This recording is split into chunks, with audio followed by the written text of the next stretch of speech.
আসসালামু আলাইকুম বন্ধুরা। আজকে আরেকটি কাজ নিয়ে হাজির হয়েছি। এক প্রবাসীর কাজ। এক প্রবাসী ভাই আমাকে ফোন দিয়ে বলল যে ওর স্ত্রী নাকি বাবার বাড়ি চলে গেছে, তো আসতে চাচ্ছে না। আজকে প্রায় 8-9 মাস হয়ে গেছে।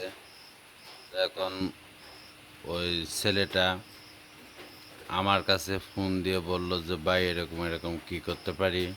এখন আমার স্ত্রীটা আসতে চাচ্ছে না আমার বাড়ি, তো এখন কী করতে পারি। তা আমি বললাম যে এই কাজগুলো করো, তোমার স্ত্রী চলে আসবে 100%। তো ওই ভাইয়ের অনুরোধে এই কাজটা করে দিলাম। তো আপনারা যারা যারা এরকম কাজ করতে চান তাহলে আমার নাম্বার যোগাযোগ করবেন, ইনশাল্লাহ কাজ হবে 100%। তো আজকে এই ভিডিও এ পর্যন্ত।